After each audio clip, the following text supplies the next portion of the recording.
To make it 3-1 in the grand final.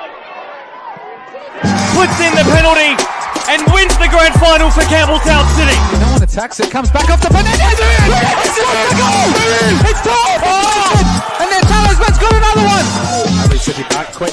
Jake King, what a shot! My goodness me! Oh, can't teach that sort of stuff. Sends it in, keeps it low, and it's gone in! It's gone in! LA Uni have scored in time added. Tries to get under control, and the shot from Tolland.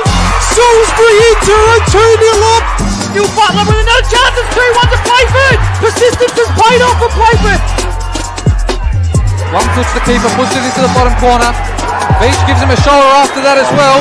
He's lost his clean sheet, and he's lost his head with a red card. David, this is massive. They go sing and the geezers too. Yeah, we're doing this thing. Hello and welcome to One Game at a Time, episode 27. It is Wednesday, 20th of August. A massive week we've had and a massive weekend ahead of football. So with no further ado, I will introduce my co-host as always. I have a question. I normally remember to do a good one, but I only remembered when the countdown was playing. So Alessio, what's your favorite vegetable? Hey Seb, my favorite vegetable, I reckon, not just because I like it so much, but I think it's because I have it so much. I'm going to say a tomato. Well, that's a fruit, isn't it? Is that a fruit? I can't remember. It's debatable. Which one? It's a fruit. If you had to have a second pick then, Alessio. I would say a cucumber. Okay. Mark Talbot, what about you? Oh, I got either a carrot or a capsicum. Okay. And David, finally to end off with you. I make those fancy juice drinks, and I overly indulge in carrots and ginger. So, is ginger a vegetable? I think so. Yeah. It's not a herb. I thought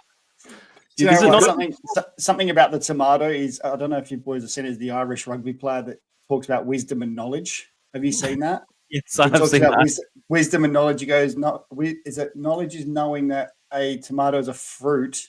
Knowledge is knowing not to put it in a fruit salad, or vice versa. I go, that's brilliant. I just Googled and double check. Apparently, ginger is considered a vegetable. Oh, there you go. Sorry, that answer is allowed. There you go, David. Good choice. I would go with carrot. Where the seeds are, isn't it? Doesn't it? If the seeds grows out of the seed, or if it grows with seeds or something. Yeah, something like that for the difference between the two. One vegetable at a time, coming to a podcast platform near you.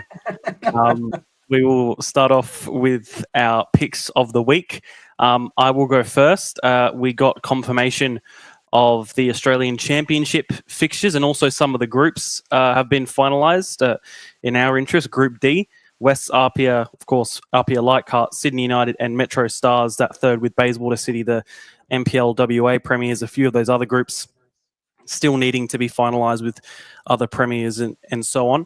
But the fixtures is one of the things we want to look at. They start on the 11th of October at 12:30 p.m, so a nice lunchtime kickoff at TK Shutter against Apia Leichhardt. Then three away games in a row, against Bayswater, which is at a venue TBC, Sydney United away, West Apia away, and then two back-to-back home games to finish off the group stage against Bayswater and Sydney United. Gentlemen, I think now that we actually have fixtures in front of us, it has become a lot more exciting, Mark Talbot.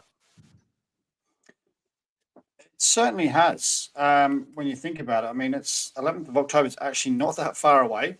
And so we're getting to see the best of the NPL across the country against each other on a bit more of a regular format instead of just a one-off game in what is the Australia Cup. So I think it's now that we've got dates, I think it's rather exciting, and I think it's going to be a great tournament just to see where the clubs are at. I really think it could be quite exciting if it's done right. Yes, absolutely. That is the important thing. David, Alessio, anything to really add on the subject? I guess just really looking forward to it at the moment. Okay, I'll go. Yeah, I'm really looking forward to seeing some of those. Some of this venue really packed. I mean, we saw it in that Australia Cup game, and later in the season, we see this happen at Metro as well. How many people they can get there, the football they can play. We've seen them on the national stage. Now we want to see them against some of the best in NPL Victoria and NPL New South Wales as well. So yeah, I'm just really looking forward to it. And yeah, it brings me back to the days. It's not that long ago, but for me, watching an NPL SA team play against an interstate team in a big finals like this is like the NPL Finals Australia competition, which played in the past. I remember watching RP vs Adelaide City. I remember watching Campbelltown vs Lions FC. So it's finally one of those that I'm really excited to go to. David, to finish off on you. Yeah, nothing much more to add other than genuine excitement about it, and the opportunity to go to a game again as a fan and carry on like an idiot is something I'm looking forward to as well, because we can support a team in this competition, and you know, as much as the A-League is the kind of the forerunner or the first and foremost competition in the land, I've always liked second tier football. It's always been something I've kind of been more drawn to. So you could compare it to that, and you know, just something very excited to see and interesting to see how we compare to NPL teams from other states. I think it definitely helps loving second tier football when your team is in the second tier, David. Yeah, well, my team's been no, to be fair, that's a diss on myself too. So I don't blame it. We will go on to Mark. You next. All right, my pick of the week is that the Australian under-23s women's side were crowned champions of the Asian. I've got to get the name right. The Asian MSIG Serenity Cup. We had two players from Adelaide in there, in Ella Tonkin and Amelia Murray. Unfortunately, neither of them got on in the final, but it's a massive win for them considering they lost to Myanmar 2-1 in the early rounds on the first game of the tournament. But then went on to absolutely destroy them in this game. To be honest, I watched some of the highlights and went through the stats, and it's scary how much ball possession we had, the chances we created, but their goalkeeper was outstanding, made some great saves.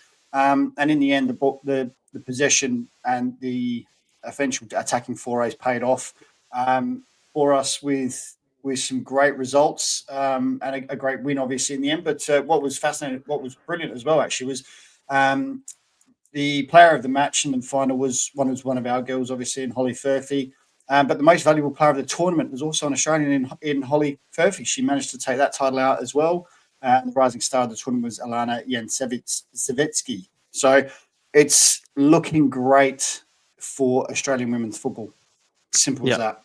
Yeah, absolutely. And I guess, David, just following on to you, it's even more impressive when this is the Asian Cup, but we sent an under-23 team. These are teams that will be playing in the Asian Cup here. These are senior women's football teams, and our under-23s has won the tournament with all these senior women's football teams in that area of the world. Just makes it even more impressive. Yeah, it does. I mean, I think if you're under 23s or winning international tournaments like that's a positive sign. But this is from very vague memory. I think Scotland's under 23s won the European or the World Cup in 1987, and that team just disappeared into nothing. So, at the risk of sounding negative about it all. It's a positive that they've won it, and there's much to be excited about and look forward to. But I don't think it's a guarantee. I think there has to be momentum that continues through into their maturity as a team, and then maybe we'll get something in the next few years. Maybe the next tournament's a bit too close. But gosh, I sound really negative about it, don't I? I don't mean to. I don't mean to, but I just wouldn't count. I've seen it before where youth teams have done really well, and then when the adult team comes through, they're not, they don't achieve the same success. But hopefully I'm proven wrong. Wow, really happy ending to that one, David. Really appreciate that. Well, we'll head straight back to you for your pick anyway. Okay, so my pick this week, I've got two picks. It's women's football again. I'll try to be a bit more upbeat about this. I'll even speak in a brighter tone of voice. How's that? My first pick is the cup competitions for the women's community divisions. That's divisions 1, 2, 3, and 4, 5, and 6. Two separate cup competitions. The division 4, 5, and 6 cup. First semi-final was played between Parafield Gardens, Elizabeth Downs. That finished 2-0 for Gardens. Bonnie Dodds and Miriam Price were the goal scorers for Parafield Gardens. And in the other semi-final, Para Hills West succumbed 6-4 to Southern Breakers. Now, Southern Breakers are a Division 5 side, so they're the lowest side left in that. The top division in that competition is Division 4. That game went to extra time. It was 4-4 after the 90 minutes. There were 3 hat-tricks in that game. Yasmin Tahiri for Para Hills West, Stacey Mortal for Breakers, and Lauren Hillison Pettit for Breakers. 3 hat-trick scorers. And the other goal was scored by Hayley Delshaw for Para Hills West. She's their captain. And the Division 1, 2, 3 Cup, in the first semi-final, West Adelaide beaten 7-0 by Pembroke. Pembroke runaway leaders of Division 1. Goals from Rebecca Lannon. She scored 2. Paris Strakopoulos scored 2. Helen Orr. Now, the name here, Aoife O'Connell, it's Aoiffe. Apologies if I've mispronounced that. And Bailey Coombe, they were the goal scorers for Pembroke. And they will meet FC Summit in the final. FC Summit beat Flinders United 3-2. Flinders goals scored by Nicole Hobbs, Holly Hayes. And for FC Summit, Mary Lipscomb, Holly Carroll, and Ella Homer were the goal scorers for them. So the final will be played on Saturday, the 6th of September at Service FM. And it will be between... FC Summit will play Pembroke in the Division 1, 2, 3 Cup, and Parafield Gardens will play Southern Breakers in the Division 4, 5, 6 Cup. So that's your lower tier women's football, but every bit as important in every other way. And my second pick, quickly, sticking with women's football, is don't forget, folks, this weekend, Sturt play Adelaide Uni in the WNPL WSL playoff game. This is one of the biggest games of the year for senior women's football. Not as big as the grand final, obviously, not as big as maybe the cup final, but it would be probably the next one. Unfortunately, as far as we can make out, it's not being broadcast. Seb, refresh my memory. 12:30 p.m. at Service FM on Saturday or Sunday? Bingo, Saturday.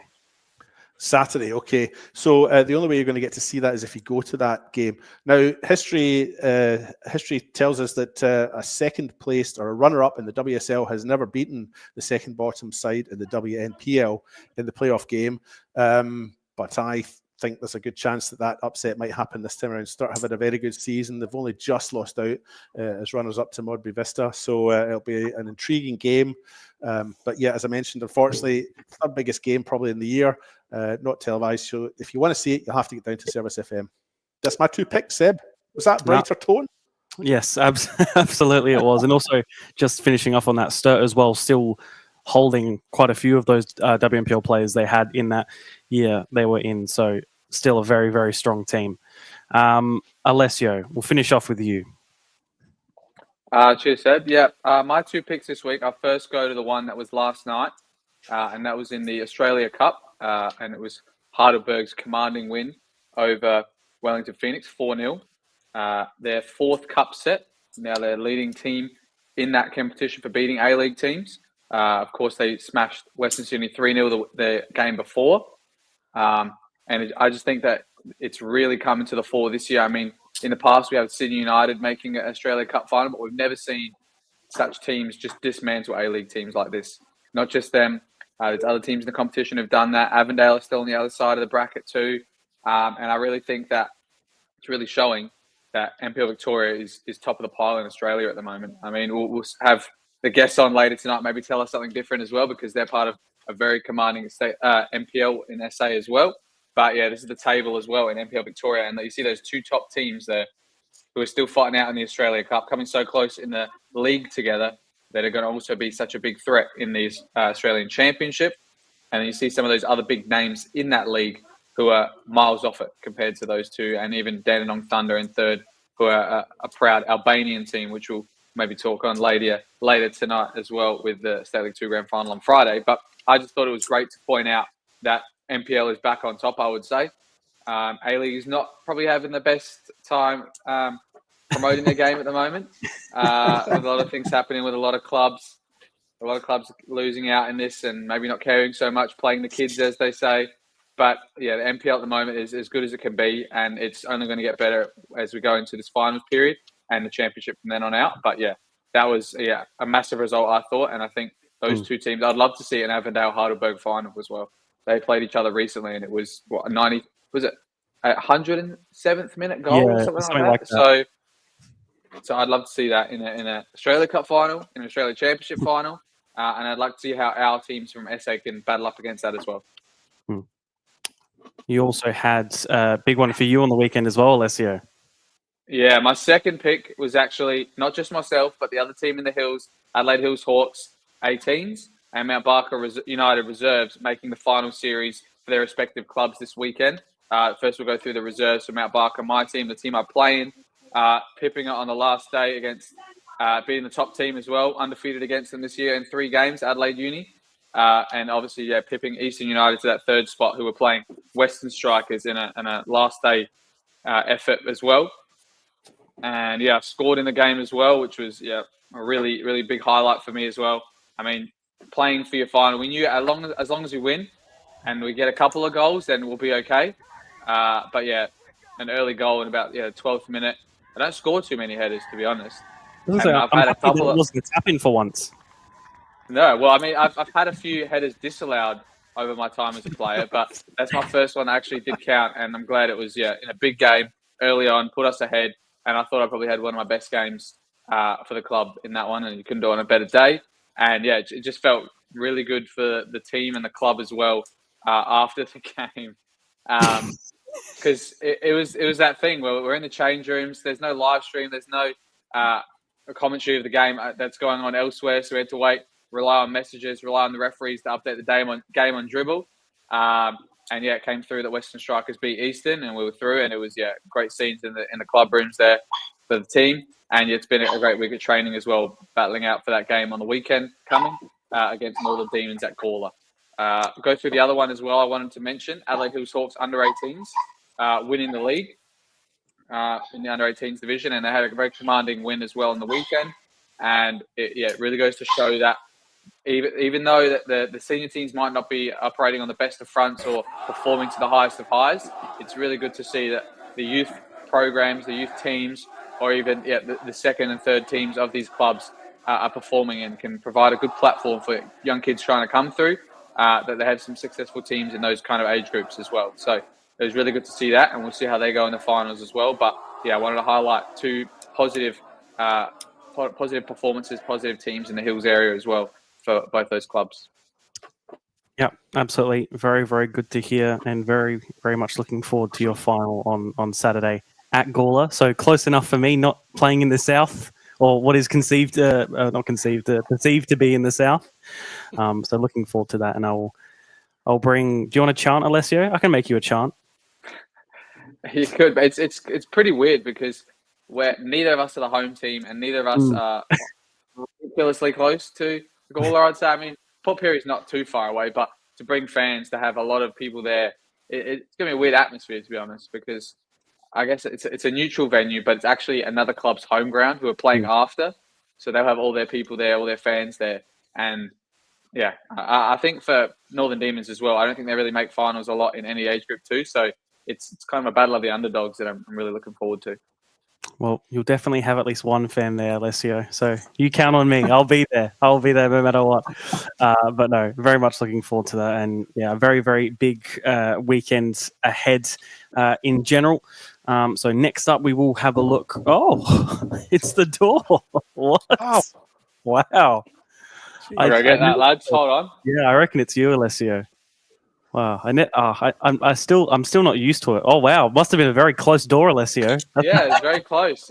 It's the two lads from Croydon, the legend and the import. It's Andre Carle and Lucas Klimek.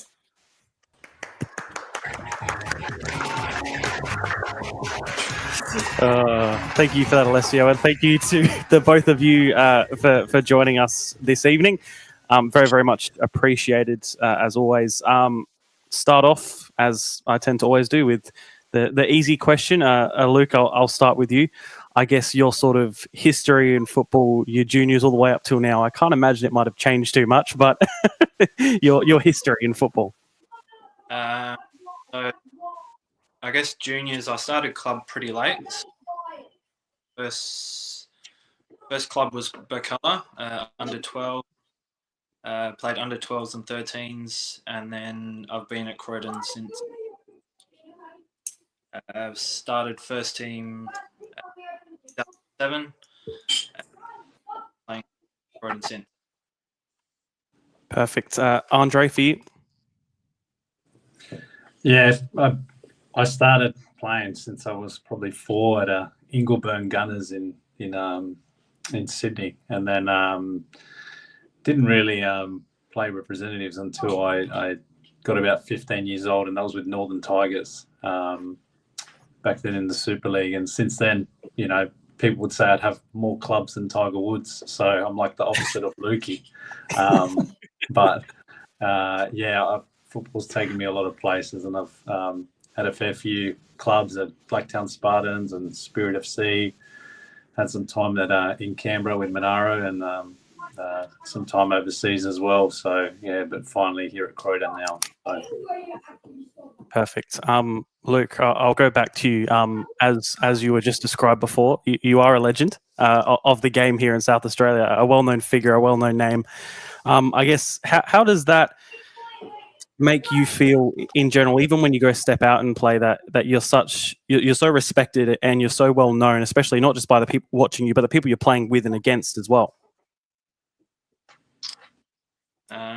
I don't know. Don't know, to be honest. Yeah, I guess it's nice to hear those words, but at the end of the day, you're just sort of playing a game and you're trying to win. So, yeah, it's beautiful to hear, and nice to sit and love. Yeah, absolutely. Andre, I suppose your time here in Adelaide, how have you found it so far, especially with Croydon over the last couple of years, especially this year doing brilliantly well? How have you found it in general? Yeah, it's been good. Croydon was a bit of an unexpected club when I came here, but ever since I've been here, I really enjoyed everyone there. They made me feel really welcome, and I knew there was a couple of close-knit boys there already. So yeah, there's definitely a good club feel about it. Definitely welcoming, and not just that, but even the football's good to play there as well. So I've always kind of thought that Croydon was one of the better footballing sides, even from my own look at the league. It's good to kind of show that now this year. So yeah, I guess just sort of follow on from that. The season you have had this year was perhaps maybe a bit unexpected, but also not at the same time. I guess how have either of you can answer this? How have you seen, I guess, the transition? Of course, a new coach this year as well. Just almost completely different. Of course, you got your final this weekend as well after missing out last year. I guess, Andre, I'll go back to you on this to start off with. Yeah, like I mentioned, we had a core group of boys for a while now. Probably that we only changed over 2 or 3 from the starting 11. So there was a spine there that had been playing around for about 2-3 years. Well, this would have been the third year together, all of us. So like Maya and Greco, myself, and then to mention all the other boys that had been there for a while. So, we knew we had a good squad. I think we just needed to unlock that a little bit. And George has been good in that way. He's kind of given us a bit of belief and kind of pulls it out of you a little bit more. So, I always kind of knew it was just a ticking time bomb when it was going to click. And it kind of feels like it's clicked a bit and we've had a good year. So, yeah, absolutely. And I guess, Luke, for you, I guess you seeing it as a captain and a leader of the club, how have you seen it?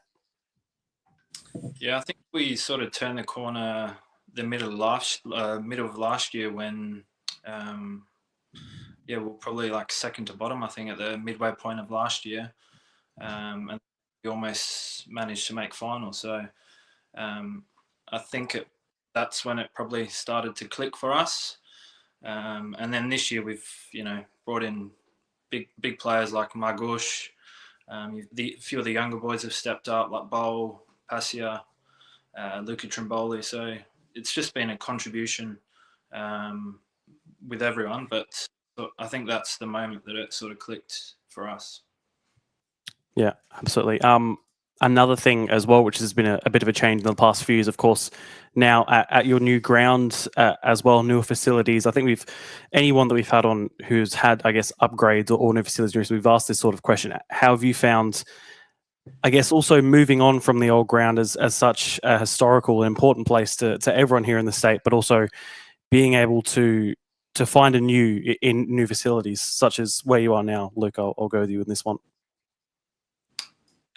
It's obviously it was very emotional to leave the old Polonia Reserve, and then we're sort of in no man's land for 3 years at Port Adelaide training, pretty below standard facility, and then we went to training there and then playing our games at Carle. So it was a bit disjointed, and then obviously finally getting our home. It's been a slow process, like everything getting put into place, but I think especially this year it's really started to happen, and then it sort of feels like home. Like the more time you spend there, it feels like home more. So yeah, absolutely. And I think when you do go there, you do get that sense of, I guess, family as well at the same time with everyone around the club. Mark, I will go to you for your questions next. All right. For me, obviously, difference between the two coaches. Obviously, Dodds was there for a long time, and George is new. And you mentioned that it sort of clicked partway through last year. But what's been the main differences? I know you said belief, but there's got to be more to it than just belief in that difference of going from a team that's not being relegated, not fighting for relegation, but sort of in a little bit of a limbo between making finals and sort of avoiding that bottom sort of 3 spots. It's like I said, there's got to be more than just belief or that it just clicked. What has changed with George coming in? What's been the main significant difference? And they can go to either of you. Well, I think one thing I know from the start, like we've definitely scored a lot of goals this year from our press, and that's probably one of our strongest points that we have at the moment that we've kind of identified. He's kind of got us all on the same page to jump, and he's done well in creating a good press for us to lead from the front, and the players at the back to kind of jump as well. We've actually scored a fair few goals, pinching a ball. We've had a lot of opportunities about pinching the ball in the right areas and going forward from there. So I know we always struggled with that the last couple of seasons, and as well as a forward, probably lead towards that end as well. But I can definitely notice that was something that was really, really picked up well from a lot of the players organising that. And Luke, yourself, what have you? Because you've been a bit of a Mr. Fill It or whatever you want to call it. You jump in the midfield, you play it right back. What have you noticed with is it the press that has been the biggest difference? And obviously, you playing either in that midfield or fullback, it's quite an interesting way to then have to do the press. And is it something you guys go, yep, this is the moment we go now, or is there someone behind going, actually, no, this is it, and it's just plenty of talking between those three lines? Yeah, as you know yourself, you need to, communicate with the whole team. You can't be going the whole game, pressing a team. But I think it's a combination of things. Like it's that is part of it. But you look at our season last year, we created so many chances, we just couldn't score. We were in such good positions to score. As I said before, like we've added players like Daniel Margush, Polly, Passia, who's really stepped up, who's a new player as well. Bowles had an amazing season. It's a combination of things. We've probably matured as a team together. So yeah, I think it's very hard down to one thing. Yeah, more so it's sort of just all happened at once. That's when it works best. Andre, I'm going to go back to you for this one. What brought you to Adelaide and to Croydon? I mean, everyone says Adelaide's not the best place to come to play football, that you get more opportunities in Sydney, Melbourne. So what brought you to Adelaide and in particular to Croydon? Well, it was actually, I bought a house here like 5 years ago, and I just randomly bought a house, or like is there some context behind that, or is it just I just thought I'd buy a house in Adelaide? Yeah. Well, obviously Sydney was like way out of the price range. It just was way beyond me before I ever thought about it. But my sister came down and worked down here for a year. And, she loved it. She absolutely loved it. And she's like, Andre, it's like better than Sydney. And I was like, no way. Like from Sydney, you don't really know any better. Like what you're born into, You don't know, right? Ignorantly bliss. So I started having a look, and I thought, all right, my family's in property. And I thought, okay, I'm going to start looking at getting something on my hands. And I bought in Adelaide, and I thought I can always come down and renovate it and play football. And I work as a physio. So I work and do all of that down here, no problems. And I came off, kind of life was pushing me out away from Sydney anyway. And then I had a really good year playing in Canberra at Penaro, and then made my way down here. And then, I kind of actually just fell on Croydon's lap. So I was actually with Adelaide City for about 2 months. And was set to sign there, but things kind of went pear-shaped right at the end. And then I got a call from Travis Dodd about 2 days before the close of the registration. And obviously I didn't know anyone around Adelaide. I think I knew 2 people here. So this was obviously the first couple of months since I moved. And then obviously I knew Travis Dodd from, he played in the A-League, quite a successful player as well. And he said, come to Croydon. I thought, okay, well, don't have much choice anyway. But and I basically signed with Croydon. I played round 1. I think I started round 1 about 6 days later, and I didn't know anyone's names. So that's how I landed at Croydon. Since then, I've loved it. So is your sister still here? Sorry. No, we're all from Sydney. All of us from Sydney.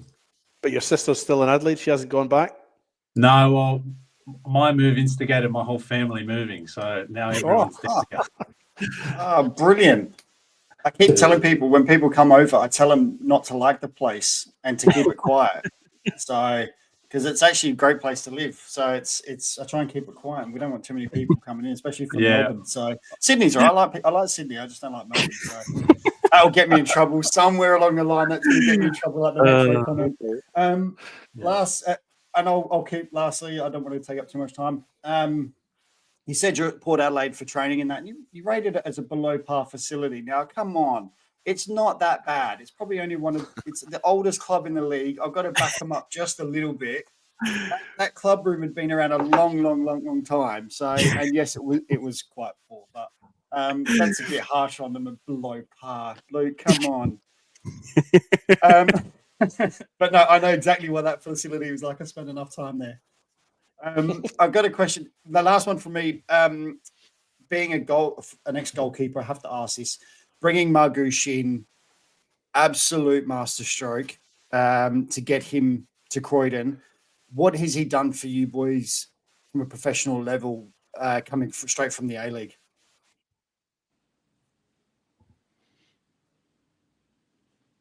Don't all jump at once. Yeah, Luke, you can go first. I think it's probably just the standard he sets. He's always, at that 100% level. If things aren't going like the way he wants it, he'll let you know. But it's just a quality. He's an A-League standard keeper, so everything he does is just that bit better than keepers at our level. And hopefully he gets rewarded with a goalkeeper of the year or another pro contract, because he's been the best keeper in the league this year. So I have to agree with that statement. One thing I don't want him to get is an A-League contract, because I don't want to lose him from our league, because I think he's brilliant in our league. That's me being like completely biased, because I think it's great that we have a keeper of that standard in our league. So from personal, I hope he doesn't get an A-League contract. But you can ask the boys. I actually picked him at the start of the year to win Keeper of the Year. You did. Because I thought he was going to be an absolute masterstroke, and it's proven to be brilliant. He's been in such good form, and I've thoroughly enjoyed watching him. So I'll leave it there. I'll let the other guys ask some questions now. Sorry, guys. No, all good. David, I'll go on to you. I'm a program collector from way back, so I went through my archives and I found this program from the 2017 final, and look at Luke there. He hasn't changed a bit. The guy is aging so well. I mean, if you look at Matt Halliday there, he must have had a tough later life, because Matt looks about 12 there, and he now looks about 40. But look, you're aging well. Look at that. I was just going to ask you, Luke, just your memories of that game. It was played at Cooper's. I actually remember it quite clearly, because I took my kids along to it. They were quite young at the time. And while you're thinking about your memories of it, I thought I'd just read out a few of the names here. So in the Croydon team, you had Michael Doyle, Sean McGreevy, Paul Radich, yourself, Patrick. Now, I always say Caraccia, but I hear it might be Caracia. Jesse Francesca's name's there as well. And on the Adelaide City side, you've got Ryan Veach in goal, Brad Corbo, Scott Nagel, Matt Halliday, as mentioned before, Joel Allwright's name's there, Anthony Costa, and Luke Osby's name's there as well. I see coach for Adelaide City that night was Damien Morey, and his assistant that night was George Sonis. Imagine that. And in the Croydon side, the coach was Mark Brazal, assisted by Joel Porter. I wonder where he is now. But yeah, no, your memories of that 2017 final, was that the last one that Croydon were in, or have they been in others since, and your memories of that night? So we've been in a cup final, 2018, but as in a league final. That is our last final. Memories. It was an up and down game, very tight. They had obviously a really good team, as you read out the names, like Allwright, Kamara, Bucco. There's so much talent on the field for them. We went up and then conceded a penalty, and then got our keeper sent off. So yeah, we were down to 10 men in the last 10 or so minutes, and yeah, managed to hit a long ball and got a scrap, and then we scored. So yeah, it was a good night. I'm glad I picked that one then. Nothing too technical for me either. I wondered, we've got a striker in you, Andre, obviously, and a sort of defender, although, Luke, you've played around the park this year. But as a striker, Andre, I just wondered who the toughest player you've played against is. Who's the best defender, in your opinion, in the SANPL? And I'll talk to Luke as well while you're having a moment to think about that. So the same question would go to you as well, Luke. Now, you've moved around the park a little bit, but on the whole, you've been at that left-sided, or even sometimes at the right, I think, defence. So what kind of opponents have you feared? Well, not feared, but as you put the boots on and the shin guards on and the shirt on, and then don't forget the shorts, of course. you've thought to yourself, "Oh, I'm really up against it today because this player's really quite something." So yeah, whoever wants to go first, whoever's ready with an answer. Oh, I've got a couple. Probably. I mean, you got to give credit where credit's due. Sometimes I'd probably say, as much as I disliked our battles, I think Tim Henderson was a pretty tough defender that I'd come against. I think he's quite strong. He's a smart player, but he also knows how to chat a little bit to you and kind of try and get under you. So kind of like all three were a little bit in him. So, but yeah, he's probably one of the stronger ones or the tougher ones I've come up against. And then probably the other one would be at the moment probably Michael D'Angelo from Metro as well. He's just a strong centre back, and I'm not small myself, and I think I'm quite strong as well. But yeah, he's quite tough to get into battles with. So. Yeah, they're probably the two that stand out to me currently still playing. But the one retired as well would be Daniel Mullen as well. He was probably the better one that out of all of them. That he's obviously retired. He was pretty good all round there. But I know I got him at his later years anyway. So, but still a tough defender nonetheless. And yourself, Luke? Probably, I guess, in midfield, I would say Alex Mullen would be the toughest opponent, like as a centre midfielder. As a fullback, probably like the Carle we've played against, like Toure. They're probably the ones that, with their speed and their skill, it's, very hard to defend. Yeah, those two would be for me. Cool. I'll just another one quick one here. I understand. I hear through the grapevine you're both quite keen gardeners. You like getting out there and in the garden and the fresh air. I just wonder, is that the sort of thing you do together, or is this something you do quite separate from each other? Funny. It gets a bit of stick, but Luke and I are sometimes talk in the change room about what to do with the tomatoes and where to plant them and how often should we water them, and we compare photos and it gets a dislike of Jared Brazzali every now and then, but yeah, no, we do have a allocated time for garden talk. That's nice. We'll go on to Alessio. Well then, there you go. Yeah, so I'm usually the one for the more light-hearted questions and a bit more fun ones. So I know, Andre, you're a physio. He's actually my mum's physio, guys, if you didn't know. But I wanted to know. I wanted to know if because I know Luke's had a couple of injuries this year or come off at halftime in a couple of games. Have you ever given some advice as well about physio and rehab to him as well, or is the ones at Croydon that they got enough expertise to deal with someone like him as well? You'd be surprised how many teammates come up to me asking me, "What's this or what's that?" I do offer my services free of charge to my teammates. So I want to see them back on the pitch, to help us win and stuff like that. So I have helped Lukey in the past before. Sometimes it involves, a fireplace and, a cup of tea, but it's all good fun.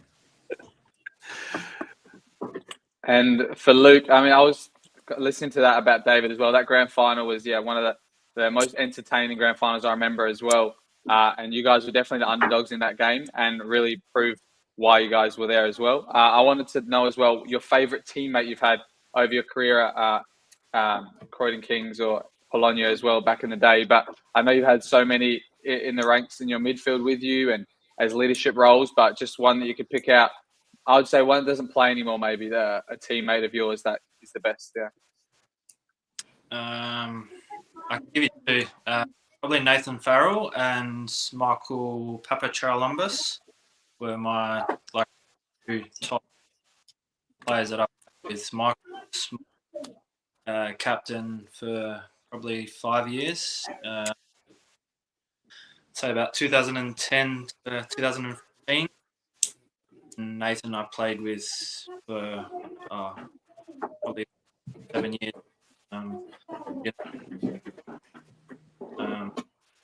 Just exactly, you know, we'd have your back.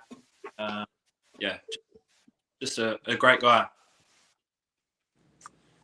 Awesome. And another one for Andre. I know you've been one of the leading talismans in the league the last couple of years that you've been here, but obviously this year there must have been a big change in the where the coaching is as well, with the amount of goals coming from everywhere as well in that front line. Do you kind of relieve the fact that there's a lot more help for you at the front there? You don't have to kind of carry the team every week in terms of goals, but also maybe that your expertise has rubbed off on a couple of these youngsters as well who have had their chance this season, have found the back of the net pretty consistently off the bench or starting as well. Yeah, it's been really good, and honestly, some of the young boys like Lukey mentioned with John Passia and Luca and Oscar at the start of the season, they were almost struggling. And they've really grown into it this year, which has been good. And sometimes for that, to happen, a step back also has to happen. Obviously, I got injured at midway through there, and those boys stepped up really well. So it was good to actually see them, start scoring goals. And it was nice because in the past there has been a time where you usually get targeted quite easily, whether that's physically or being pressed or marked out of the game, because obviously it was you come in with a bit of a splash, then people start to notice. So it's good that other people were kind of stepping into a role and finding their own feet. So it's good. It's a relief, and it helps the team as well. So makes us a bit more unpredictable. So. And I guess my final one for the both of you to cover off, bit of a controversial one, but you guys have gone back to the plain coloured kits, one colour for the whole kit. I wanted to know what you guys thought, and if you prefer the kits this year where they're just white and red instead of the split design, or did you prefer the audacious kit last year of the split design? And I think it was before that as well. But yeah, which kits do you prefer? The plain coloured or that interesting split shirt? Do you want me to go, Andre? Yeah. I personally prefer the white and red. It's a more traditional, I guess, Polish top. Sort of, it was brought in probably like 15 years ago, I would say, at Croydon. And it stuck around for a while until last year. So white top, green, red. Andre? Yeah, I would. I'd say I prefer the white, full complete white with the red shorts. But I was hoping for maybe a bit more of a retro kit, maybe some shorter shorts. So like a complete retro kit would have been pretty good, or long sleeves as well. Long sleeves would be good, but no, this kit is actually a nice one. Don't get started on the long sleeves with Alessio. Jeez. No long sleeves around Alessio. I love it. Thank you, Alessio. Mark, you had another one? Yeah, it's just a quick one. It's an odd question. Andre, you've taken number 23. So the reasons behind that. And Luke, you've got number 5, which you've had for a number of years now. And if my memory serves me correctly, you had 10 before that. Why the switch? And is it because of Skeff taking 5 when he went there? And did you have 5 before you had 10 and give it to Skeff? I've had 5 for most of my career. So I did have it before Skeff came, and then when Skeff came, it wasn't part of the deal to get him over. But are you sure? I know Skeff. Are you sure? few conversations, but definitely not about any numbers. No, 10 became free at that time. Always wanted to wear 10, so I wore 10 for, I guess, 2-3 years. I think Skeff was with us. Yep. When he left, I wanted to go back to number 5. So, been 5 since. I thought that something to do with Skeff coming in that you might have had to have handed it, well, not have to, but as a leader that you are, you'd go, all right, you know what, I'll go with it and just let him have it for a short period of time, knowing he was only got a few years left in him. Andre, 23. Well, I'm not really the, I mean, as a striker, you kind of always think, oh, you take the number 9. But I've had a few numbers back in the day, like 14. That was because of Thierry Henry. I had obviously number 9 as a striker. But when I came here, pretty much, like I said, I came late. All the numbers were taken. And Joe, the manager, kind of gave me the pick. He's like, you got these numbers. I think it was like 17 and 23. And I was like, oh, it's 2023. I'm signing at Croydon. Give me number 23. And then I took a liking to that number because David Beckham, Isco, there's a few big players that have been 23. And I thought I'll stick with it. And yeah, that's pretty much been it. I stuck with it for the rest of my time there. So nice. Perfect reasoning. We will finish off on some viewer questions. These are always fun. So starting off with our first question, what teammate do you want to avoid looking at in team talks for, I guess, either of you?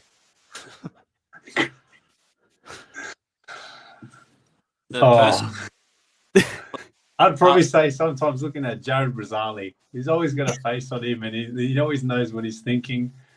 But yeah, probably I'd say Jared. Good pick. The next question: has Chris Vivian ever forgot his boots or trained with his Birkenstocks instead? I think those Birkenstocks are just about had it. I think they're the first one he's ever worn, and yeah, I think they need a bit of a replacement. Then Probably. Oh. Hopefully he's listening then. Andre, I heard you have one of the fastest boats in Adelaide. Is this true? Negative. We've downgraded to a fishing kayak. So the next one is Andre. Should Jared Brazale go do El Camino with you? If yes, why? Jesus, everyone knows about this one now. Jared needs a little bit of a spiritual awakening, so I've encouraged him to come with me. So yeah, I think it'd be good for him, but you know. And the final question, does Jared Brazale watch Cinderella before a game because it relaxes him mentally?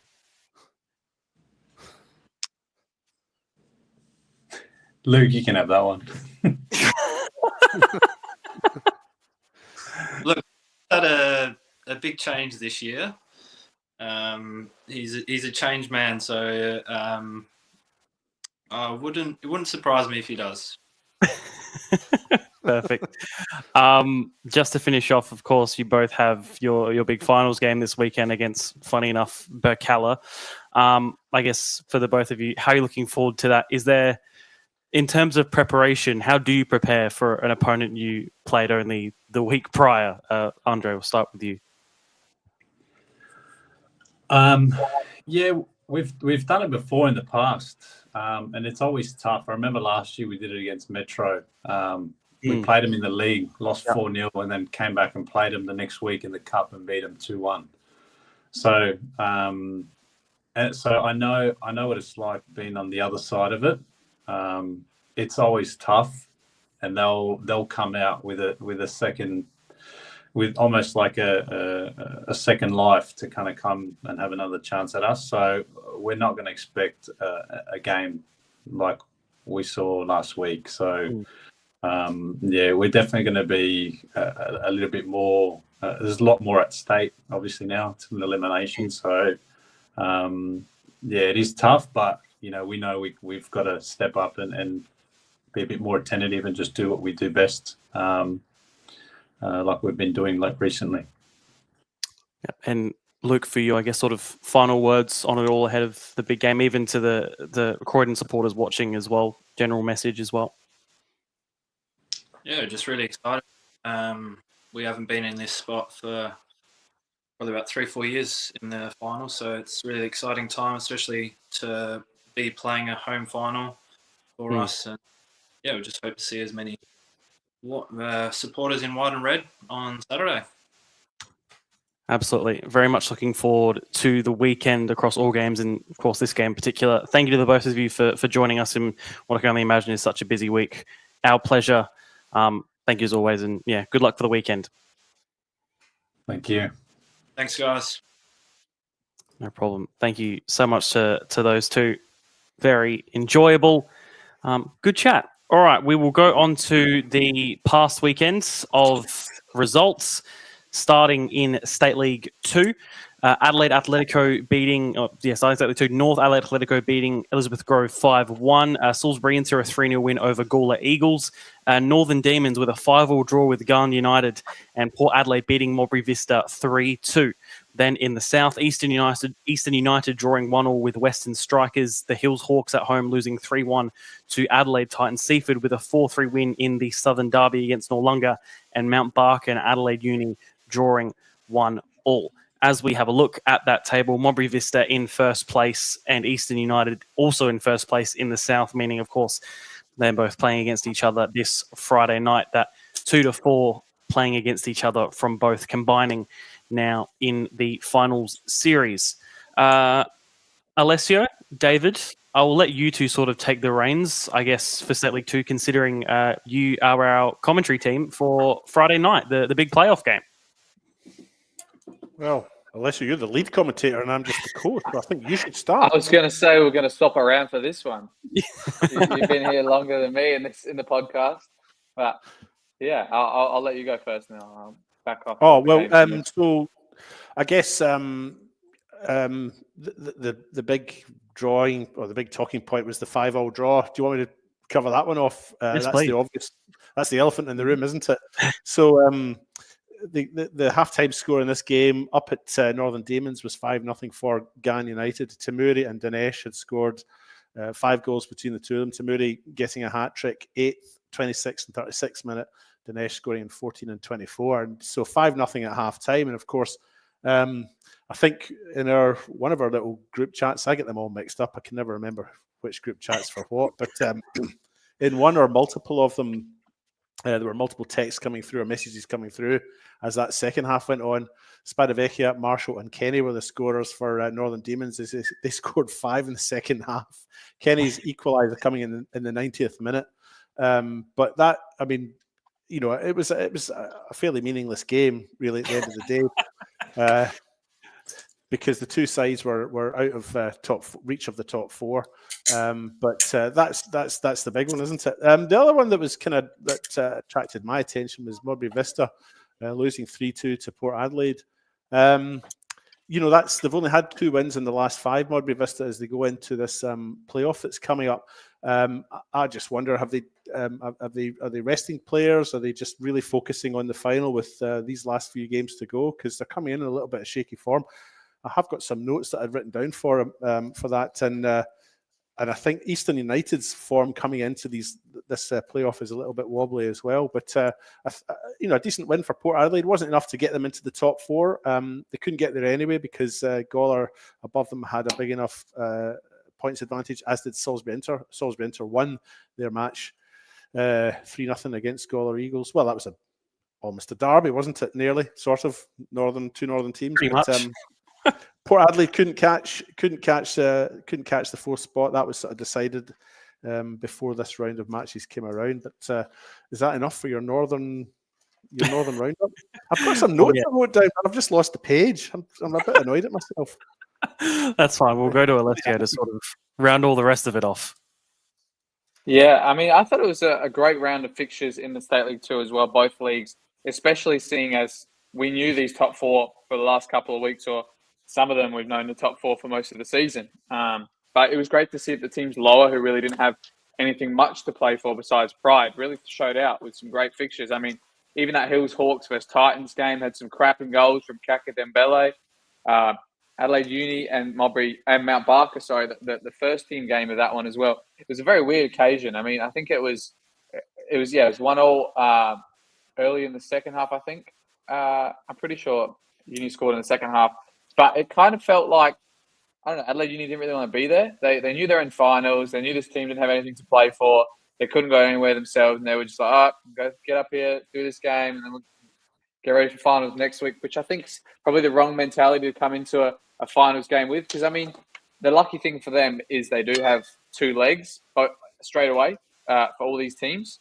They do get two legs and then a couple of games to make the grand final. But for those ones who have been qualified for a while now, maybe they've been taking the foot off the gas. And you could say the same. I mean, David said the fixtures and the results for Vista and Eastern have been probably subpar in the last 5 games. So I think they've probably not had the best preparation, but maybe the start of the season they had enough form to have confidence in coming into these big ones. But yeah, I thought it was great to see some of those results around the grounds. Even that Seaford Noarlunga has been a cracker fixture, underrated derby, I'm saying, because every time, no matter where either of them are in the table, it's 3-0 back to 3-0 in the 90th minute. It's 4-3s. It's an underrated derby in my opinion. Yep, fair enough. And sure, Mark can attest to that at times. That I can certainly do. We will go on to the WSL. A very interesting final day. It was kept a bit tight towards the end. Adelaide Jaguars drawing 1-1 Elizabeth Grove. South Adelaide with a 4-1 win in that Southern Derby against Cove. And the 2 games, Modbury versus Sturt, that finished 0-0.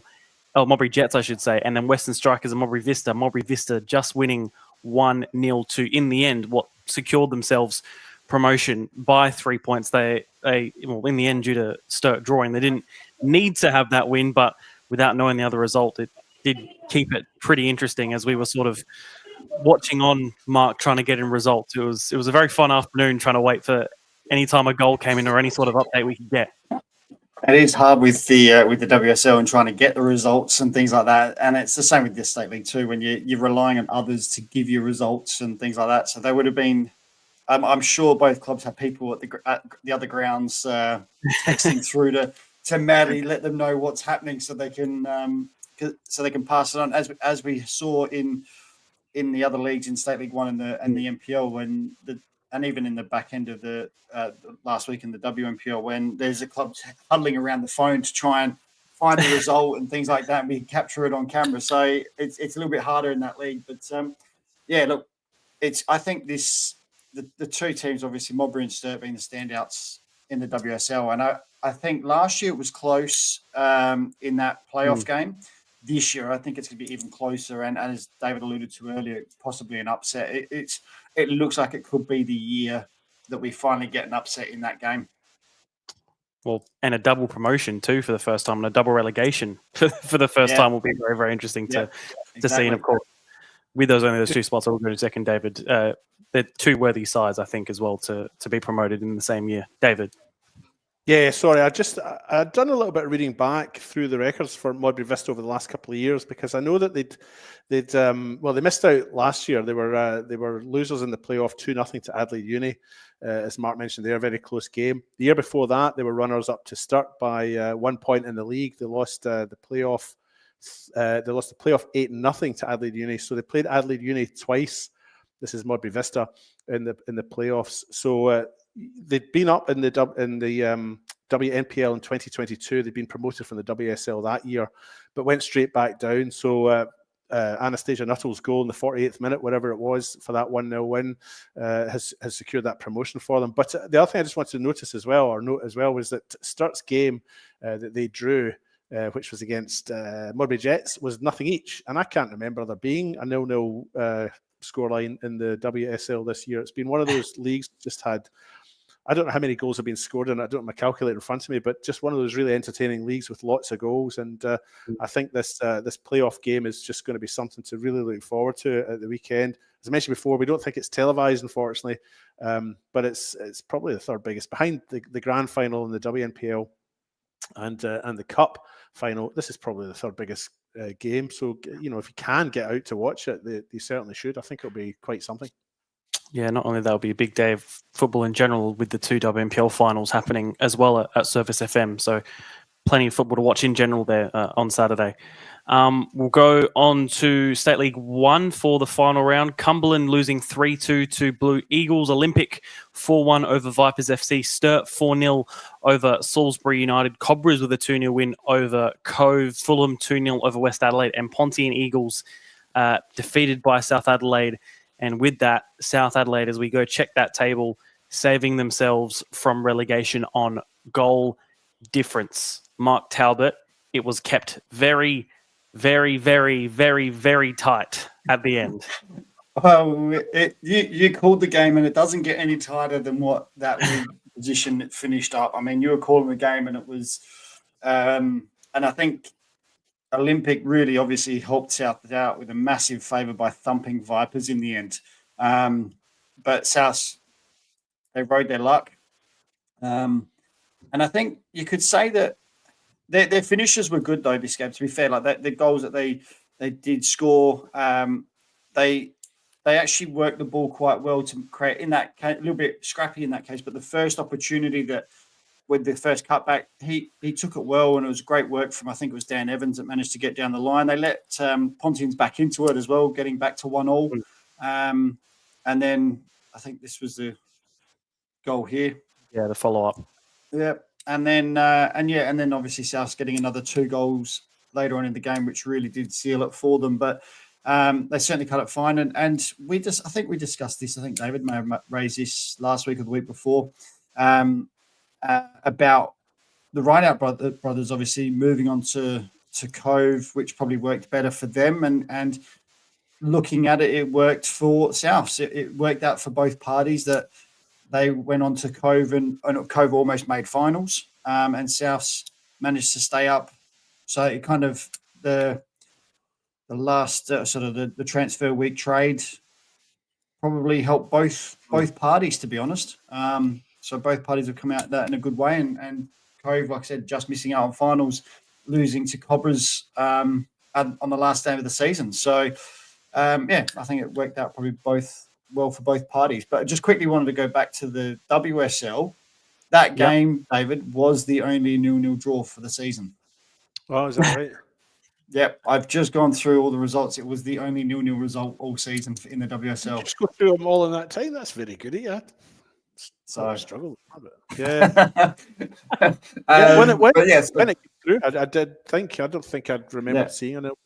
No. I think for me, again, and I'll quickly go on to the Adelaide Olympic game, as I was watching that one at the same time. I had 2 screens going at the time to keep updated with both the games. And there was talk, and I'm not going to name any names or anything like that, but I mean, that goal was a little bit, I'll leave it at that.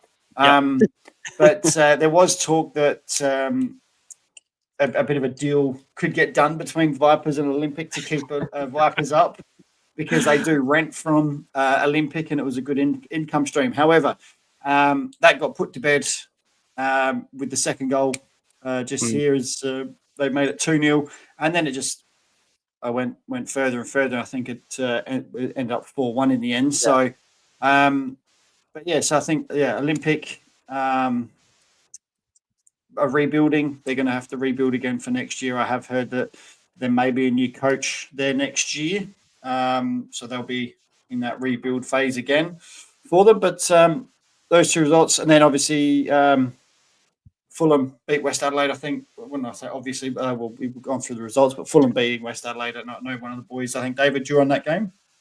No, Johnny was. Johnny was. Sorry. Yeah, Johnny was on that game.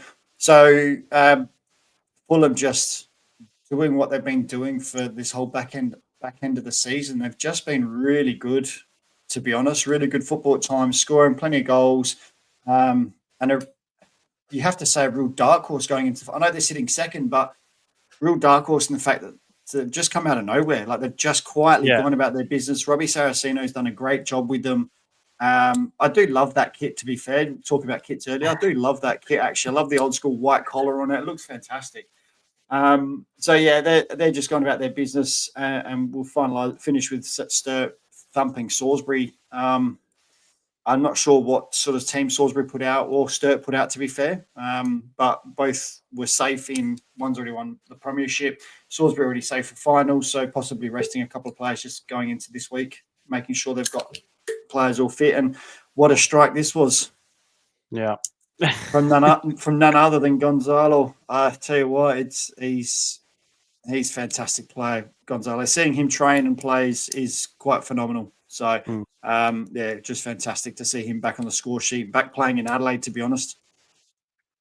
Yeah, I guess Alessio will go on to you for, I guess, sort of the rest of State League 1 roundup. Yeah, I'm carrying on from Mark in this game as well. Manly Bunter, you can see the emotion for him there. First goal for Sturt Lions as well, and he's had such a tough start to this season.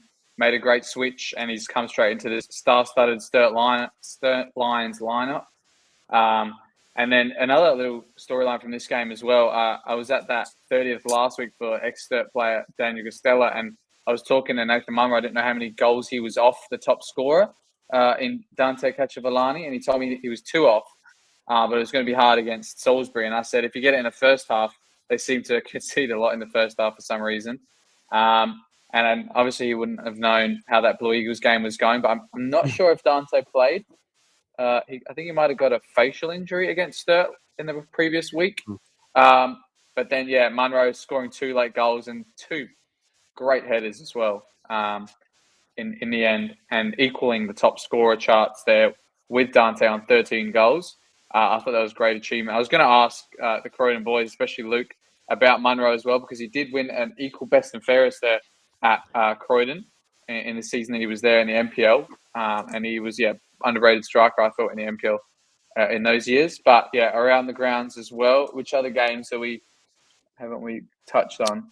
Cumberland versus Blue Eagles, a big one for those two sides to see who was finishing finals, especially at the time. It was sort of undecided, especially with the Cove result. Yeah, so Cove were hoping that one of them could take points off each other or even draw, and then Cove could win. But Cove didn't do their job at all, and were 2-0 down without a fight. And in the other game, it was back and forth, Croydon and Blue Eagles. Some nice goals in this one as well. Some really annoyingly deflected goals as well.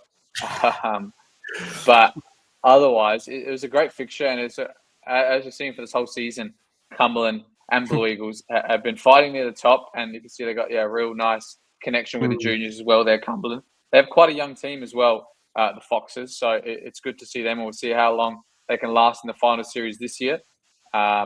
And I think there are a lot of good competition in that as well. Blue Eagles, they have a star-studded attack as they've always had for many years. And you can see the leaky defence keeps them in games probably when they should be out of it. But in any case, I think it was a much-needed win for them after struggling for some form in these last couple of weeks, Blue Eagles, and probably the last half of the season in general. It was good to see them win. And see how far they can go in finals too. They both got some really tough matchups to come. But, and then I think probably back on the end of that one is the Cove Cobras, if that's the next highlight kind of relevant. But, it's very interesting. Cobras, they've kind of denied teams finals places in the last game of the season at home 2 years in a row now. I was commentating there last year against Sturt when I think Sturt only needed a draw to make finals in the end after what was happening at Fulham and Salisbury. But Cobras, they just held them out. And in this game as well, I think it's been a good signing for them this season. Queechy, he just seems to be involved everywhere, every week at the moment. Involved in all the play. And the Harper's cousins both got on the score sheet. Both ended their season with some good form. And again, for Cobras, I guess you're hoping they do this earlier in the season because it's all well and good to finish on a high, but you've got to start the next season on the same high as well. You've got to provide more moments for your fans throughout the season. That give them that kind of joy because I feel like for too long after that year that they were in the top 3 of the State League, they've just been mellowing in the league and just staying alive, winning a couple of games, getting a draw or not. But they're really not competing where they want to be after the signings they made, the coaching changes they make, the facilities they have. Like, I think they're due for a massive season and some continuation of the form they showed near the end of the season. Yep, very much so. Looking forward to seeing how they do transition into 2026. Going on to the WNPL, the two finals matches, Campbelltown beating Metro United 3-0 and Adelaide Comets beating Salisbury Inter 1-0, two regular foes in the final series in particular. David, I'll go to you on this. Campbelltown go through again after your big call. Yes, that's right. Well, yeah, I mean, oh yeah, you mean my prediction? Yeah, you said they make finals, yes. Yeah, that's right. Yeah, that's Look, it was probably a bit more one-sided than we were expecting. Alicia Ganieff scoring that free kick in the 36th minute.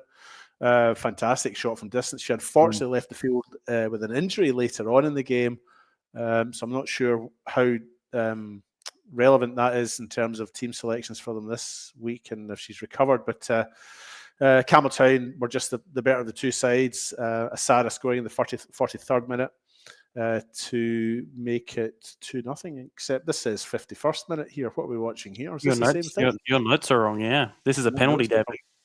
Right. Okay. Yeah. Okay. Wow.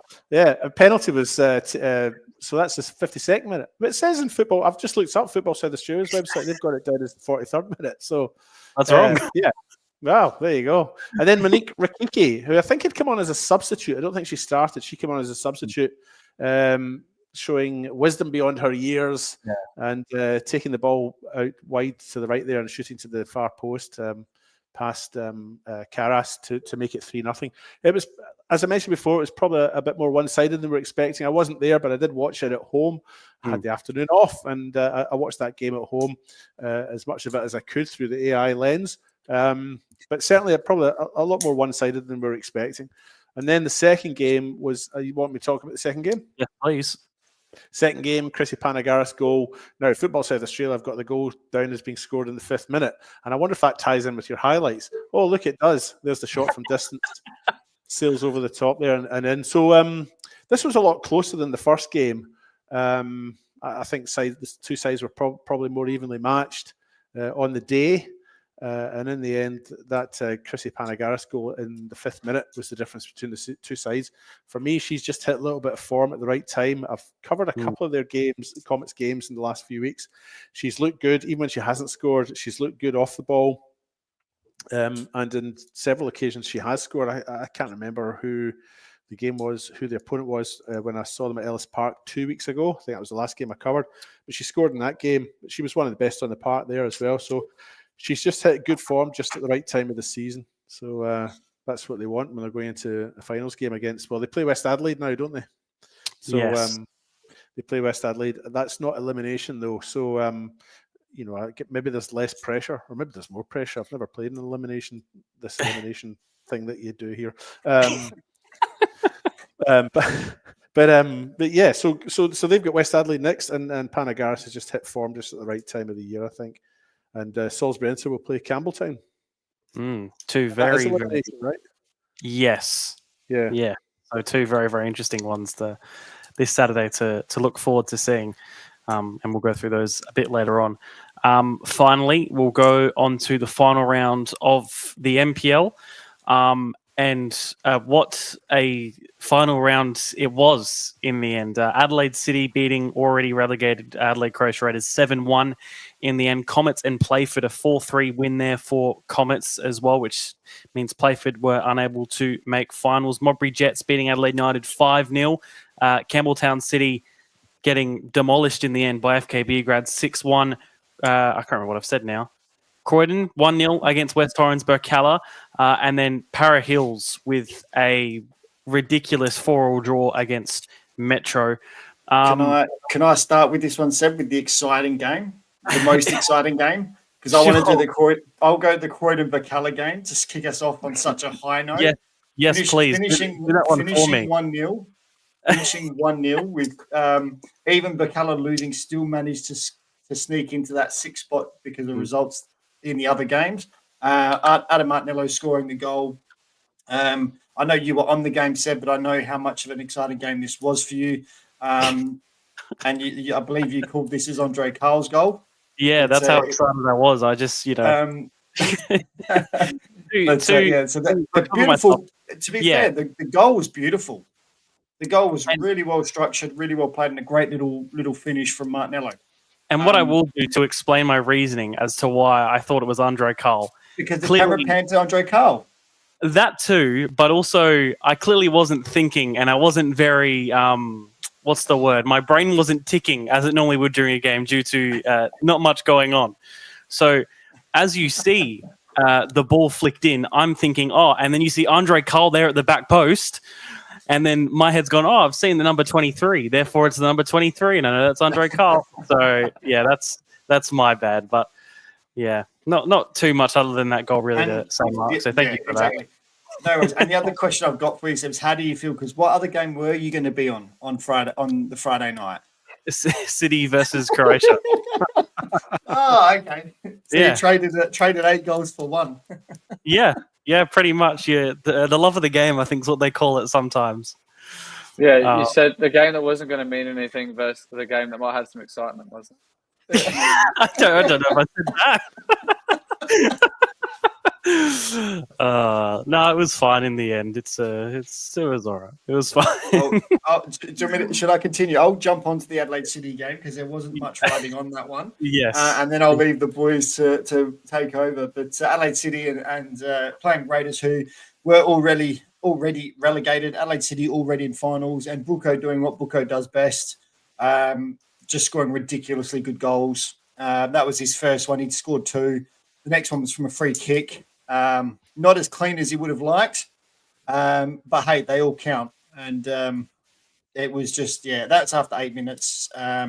Raiders didn't really have much of a chance after that, to be honest. Rasan scored, Kamal scored, Abatu scored, Kabidi scored, and Catano rounded off the scoring. They did get it back to 2-1, but in the 16th there from Meticulous, who has come on leaps and bounds the last few weeks for Raiders and been a bit of a talisman for them, a little bit of a shining light for them for next season. But then once Bressan scored in the 23rd, it was pretty much all over. And I just wanted to say, I think it wasn't actually Yabatu that scored, it was Noah Smith that scored.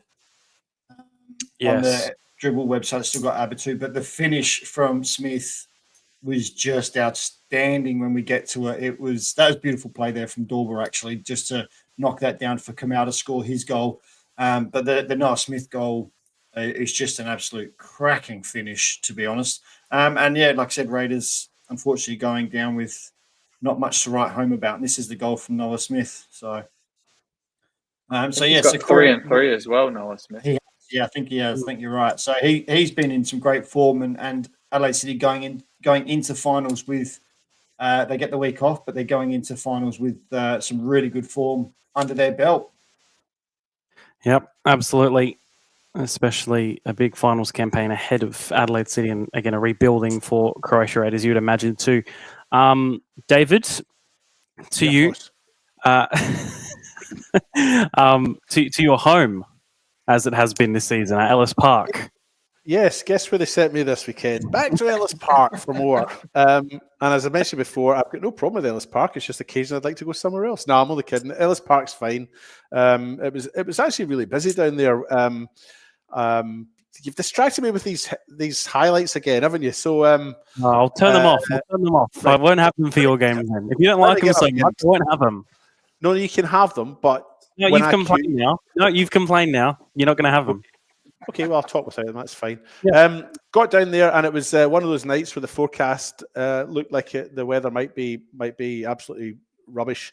And I was on with Chris Freakman, the camera operator, who came with tarpaulin, and we put the tarpaulin up, but the rain all came in horizontally from behind us, so we got soaked anyway. But it was a great night. Look, from a neutral perspective, Playford were coming into this needing a win and needing 2 of the 3 sides above them to lose. Those 3 sides above them were Campbelltown, Burculla, and Adelaide United. So they needed 2 of those 3 sides to lose. and they needed to win their game. Comets came into this with nothing to play for. They'd secured NPL status for next year and weren't in any danger of going down into the relegation zone. So there, I've set the scene for you nicely. I don't know if you wanted to play the highlights now, look, I thought Playford started well, and I thought, overall that they played very well. They just came up against an Adelaide Comets side that just seemed to have clicked. Aladdin Arabona scored a hat-trick in this game. Comets have struggled to score all year, and yet they got 4 in this game. Arabona scored in the 29th minute, and he added to that in the 48th minute. Labasso scored in the 54th, and Arabona got his third in the 74th. Arabona's goal was one of the ones that was selected for goal of the week, but in my humble opinion, Isaac Mullins' goal in the 81st minute, one of the 3 that Playford got, was probably the best of the night. Based on placement, that will come up a little bit later on as those highlights play. Penendez scored in the 46th minute, Daniel Ryan in the 61st, but it was heartache for Playford. As the game wore on, it became apparent that they just couldn't get on top of their opponents. They just couldn't get that edge and get on top of them, both on the score sheet and in the middle of the park. It just didn't click for them in the night, and it did click for Comets. There were 2 sendings off. Santiago Tabarez there, which I actually mistakenly thought he'd been given a yellow, because as you can see there, referee Curtis Wordsworth is side on to me. So he flashed the card up, a yellow for 1, and Tabarez got a straight red for an alleged headbutt. But I'd missed it, and only when Tabarez was trudging off with his head bowed did I realise that he'd actually been red carded. That's Arabona's goal, which was selected for goal of the week this week. And then this is 4-3. Is this Daniel Ryan's goal? Isaac Mullins. Oh, this is Mullins' goal, yeah. So just watch what he does here. It comes back out to somebody, and then they lay it off to him. And then look at this. It's very smart. Just the intelligence behind that, the technique behind that, the placement behind it. That for me was goal of the night. It wasn't spectacular, and I said to Ben Moore, I says, I bet that doesn't get picked for to be one of the goals of the week, because it's not one of those shots from 100 yards out, going at 1,000 miles an hour. But for me, that was just superb. Just the placement, the intelligence, and the shot, everything I've just mentioned. So look, heartache for Playford, but they can hold their heads up high. First year back in the NPL after about 2 decades. And thoroughly enjoyed watching their brand of football, and they'll be back there next year, and I'm looking forward to seeing more of them next year. And let's not take away from Comets. They had nothing to play for, and yet they came out all guns blazing. It just clicked for them, maybe they did deserve the win, Comets, at the end of the day. But a side that struggled to score all year gets 4 in one game, and you're left scratching your head. Where was this all year? That's your Ellis Park report for this week. Well, I'll look forward to more next year, David, where I'm sure you're going to do every single home game for them. You're the resident reporter there at Ellis Park. You'll become. Alessio, I'll go to you at Campbelltown. A big night for a lot of reasons. Beograd securing finals had already done so in fabulous fashion, but also Campbelltown farewelling a few big players for them too. Yeah, it was another game where you thought one team would be more up for it than the other ones. Beograd had collected finals. They were going for a home final potentially. In the first half, it was all Campbelltown. Beograd really couldn't get out their own half. Campbelltown were all over them. You could see some of the attackers as well. Maury, one of his best games in the last couple. He was finally going 1v1 and attacking plays with speed.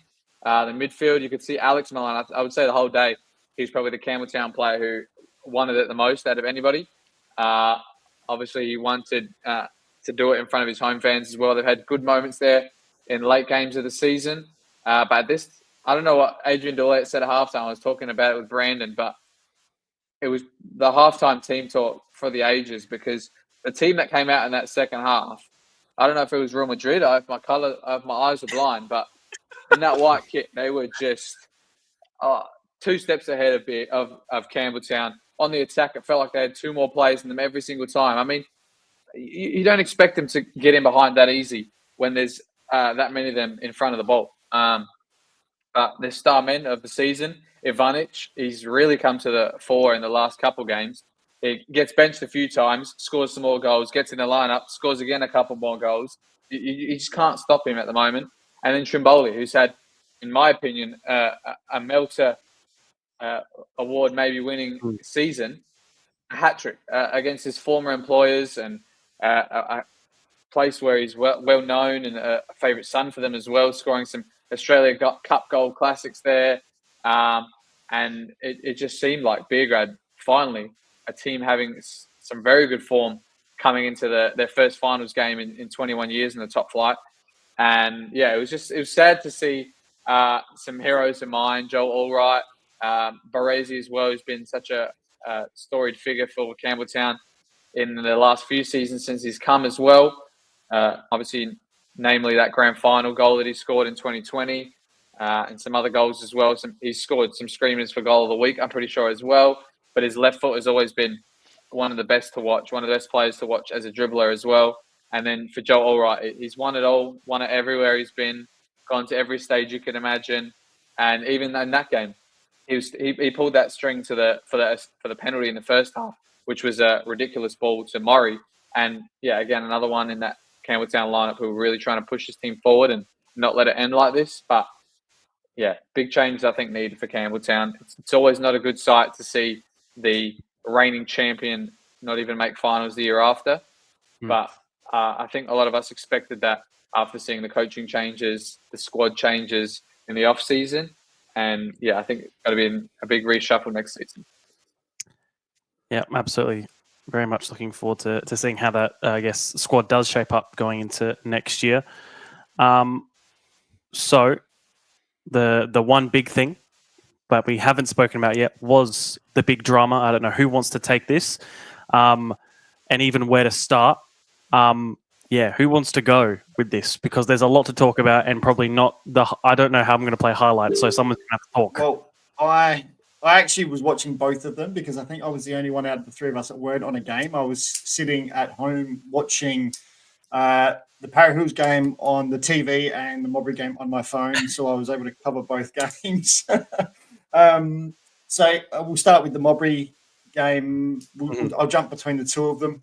Mowbray obviously needed to win. Some hard work for me trying to play the highlights. We'll see how this goes. I know. We'll see how we go, but I'm going to try and remember how we talk about this as well. Mowbray, they came out and had to win. There was no two ways about it. They got off to a cracking start, scored in the first minute with a penalty, and Mr. Dependable, Mr. Reliable from the spot, Jesse Francesco just putting it away against Ethan Cox. So he got the ball rolling. It took a little while for them to get a second. It was just before halftime. Hamish McCabe decided to do this, which I think you've got for me, Seb. Hopefully. I'm sorry, it was coming. Yeah, there we go. And then Hamish McCabe decided that he was just going to pop up and just do this. Incredible. Which is in goal of the week as well, and understandably so. So you're sort of going, okay, this is fantastic. This is what we want to see. All the while, just as halftime approached, obviously, Para Hills were going in to their game at 1-1. So Abu Hussein scoring there in the 15th minute for Para Hills, and everyone's like, okay, we've got a game on here. This could be very interesting. Owen Windsor doing his regular thing and scoring for Metro. He's been outstanding for them all year with goals and just general build-up play and things like that, as you'd expect from a Metro striker that we've seen of the past few years. Just following up brilliantly there from Chittadini's shot. And then second half starts for Metro in the positive way. Cam Woodfin, friend of the show, scoring early, about 52 minutes in for Metro to make it 2-1. And then they didn't hold the lead for very long at all because that man for Para Hills, he's been probably leading their line so well for most of the season. He's Gloria Amanda popping up with another contender for goal of the week. Absolute cracking goal. Hamish Gow giving the ball away and Amanda just not giving them a moment to settle.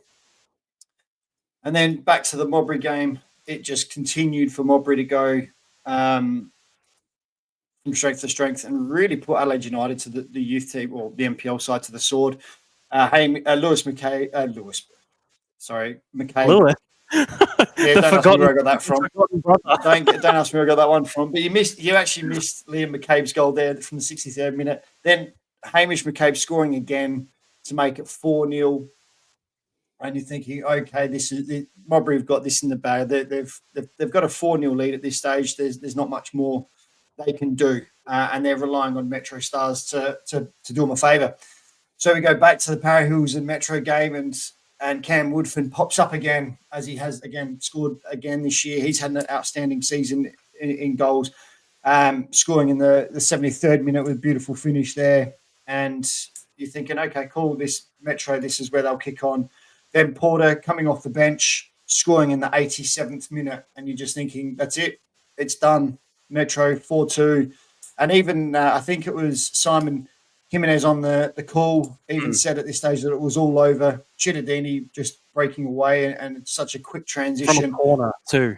From the corner, corner. it's just 3v2. Para who's having to leave gaps and go for the goal, and a little ball in, and Porter with a great finish. Yeah. Finish there to make it 4-2 with 3 minutes to go plus any time added. So then up comes off the bench for Para Hill. Strethda scores in the 92nd minute to make it 4-3. Bit of a scrappy goal, but you're going to take it. Pressure into the box, no penalty, and the leader, the talisman for Para Hills there in De Oliveira, get the ball across, and Strethda with a very cool finish actually. Like, seen a lot of players blaze that wide or blaze that way over the bar to get it back to 4-3. And you're thinking, there can't be much time left. And then jumping across the Modbury game, they score the 5th in like the 93rd minute or whatever it was. And you got to remember the Para Hills game was actually slightly delayed.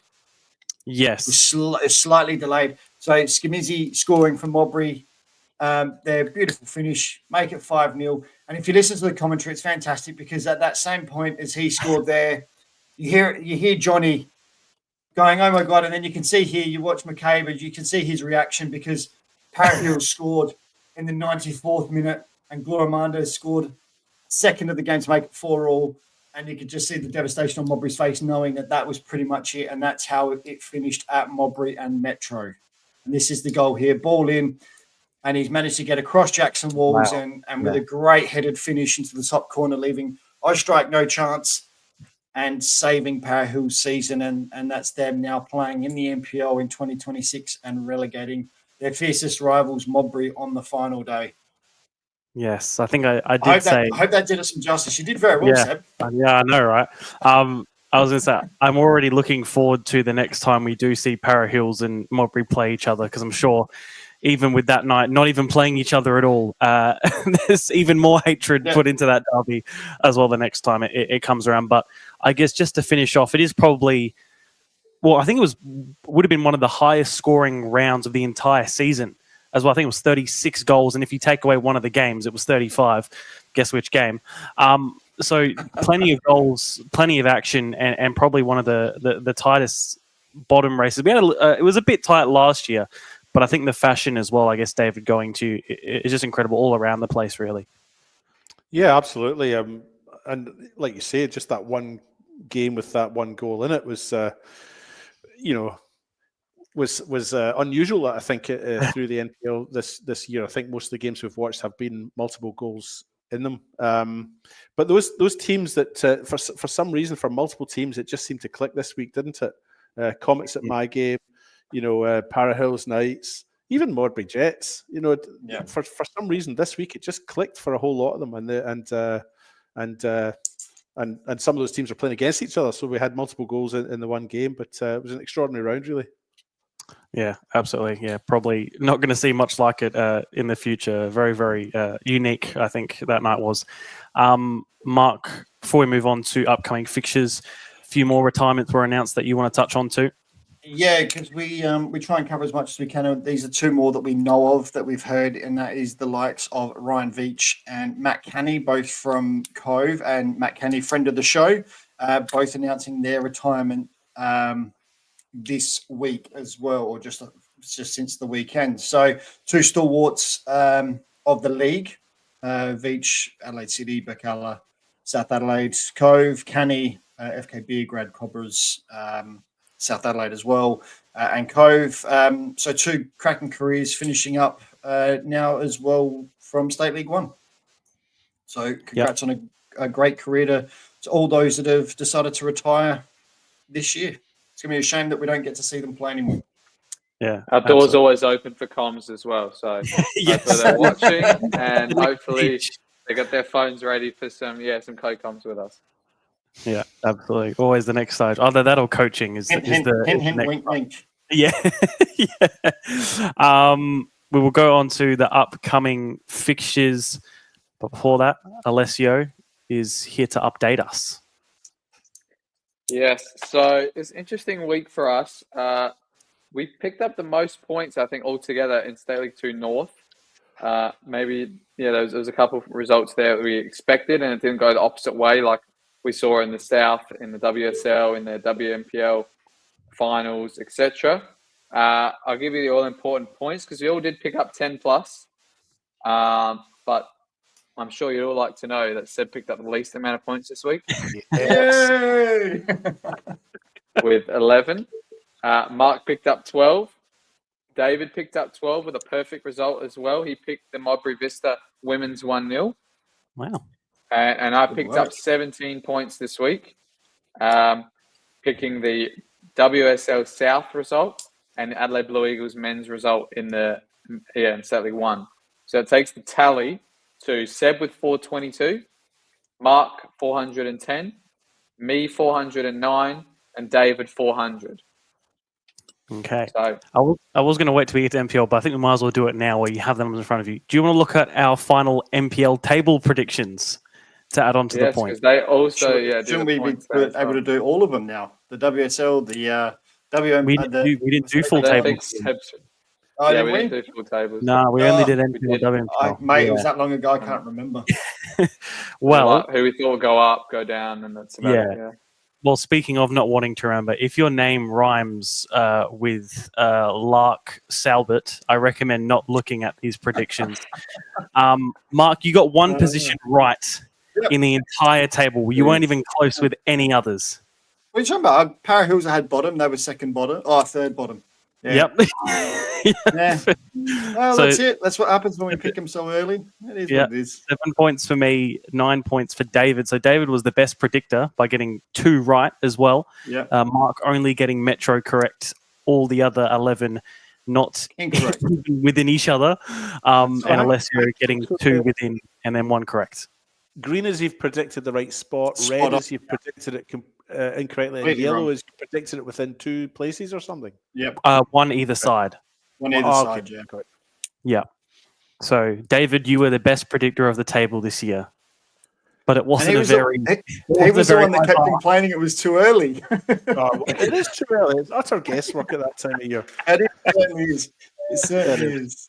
Next year, we'll try and do it a bit closer to the season to make you more happy about it. The points now: Seb 429, me 414, Mark 413, David 409. Still very, very close. Still very, very close with a few games to go. All right, we'll go on to this weekend upcoming. We will start off with the promotion playoff between Eastern United and Modbury Vista, Friday night, 7:30 p.m. at Service FM. Alessio and David, our 2 representatives on commentary that evening. So you can do a little preview if you want. But your predictions as well for the both of you and all of us, in fact. I'll go first. Obviously, it's a massive game between the 2. The first time we've ever seen a fixture like this in our league, at least. I think both teams are really excited for this as well. One of the first times there's been a one-off fixture for this 3rd Division Grand Final as well. No competing games anywhere else around the league. So we're expecting a big crowd there. Eastern United as well, I've noted, have bought tickets for their fans. About 200 of them, and they're handing them out and getting people to register expressions of interest for them as well. Modbury Vista, massive club as well. We saw all the men rock up to their women's game on the weekend, so I'm sure we're going to see the same for their women, repeating that as well. A lot of juniors, a massive club in the north. Both teams as well have had pretty similar seasons. I think that's only 3 points difference in comparison to the other league.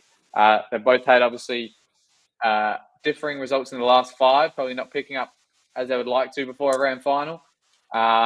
They've also probably lost some games against lower half teams that you wouldn't have expected. Maybe Eastern more than Vista, but Vista actually haven't beaten the top 4 in their, like the other 3 in their top 4 in their division that many times this season either. So I think it's going to be a massive clash. For Vista, they've never been in the 2nd division since they've come into the leagues. Eastern United looking to return there after a 2-year hiatus in the 3rd division. And yeah, I think it's going to be either redemption for one or something in the works for another one that have been there for a while. They've been waiting for this and probably calculated this as part of their succession plan for many years. So that's all I'll say. Yeah. Are you going to give a prediction as well? Yeah,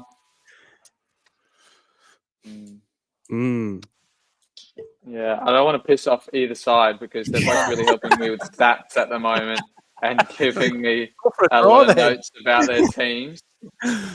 So what's the most equal way I can say it? It goes to penalties and one wins on penalties? I don't know. I'll go Vista to win on penalties and 3-3 after extra time. There's not really much I can add to that. That was a very comprehensive summary, and it's pretty much covered every single note I had. But the exception is that the other thing I noted is that their form coming into this, their last few league games, that has been a little bit sugary, we would say. I don't know what the English word is. What is the English word for sugary? Shaky? Wobbly? Shaky. Yeah. So as they come into this, their form has been shaky, and I don't know if that's because they've been resting players, or maybe they've just got to a point where they've just taken their foot off the gas, or the focus has shifted a little bit. Not sure, but that applies to both sides, which I think that combined with everything that Alessio's earlier mentioned makes it really hard to predict. And it is a cup final essentially. Anything can happen in a cup final, and I share Alessio's sentiment. I don't particularly want to pick a winner in this one. I think it'll go, and for that reason, I'm going to say it will finish 2-2 after 120 minutes. It'll go to penalties, and it's an absolute lottery in penalties. Anyone could win it. Well, I can't put a question mark. I need. Are you not going to give me anything at all, or no? I'll tell you what. I will pick a winner based on what I want it to be nice and even. So let's just pick Modbury. You two pick now, and I'll pick I'll make my pick after you two have made your declarations. I'm gonna go in 90, 2-1 Eastern. Mark. Okay. I'm going to go a 2-2 draw at the end of 120.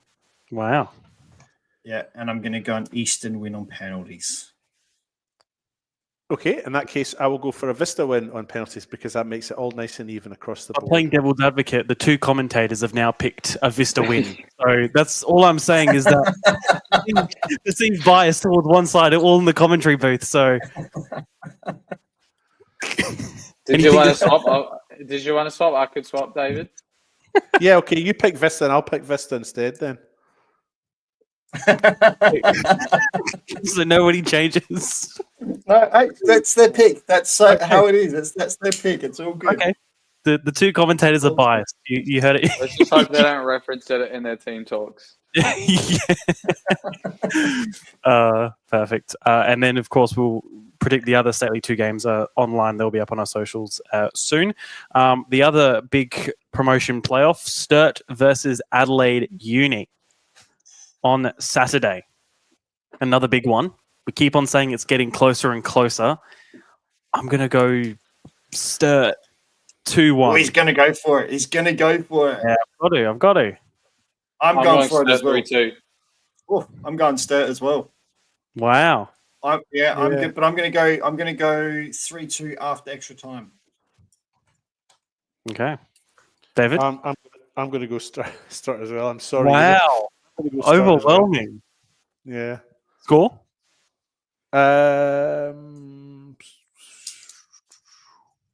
I think it'll be quite close. I don't think there'll be much in it.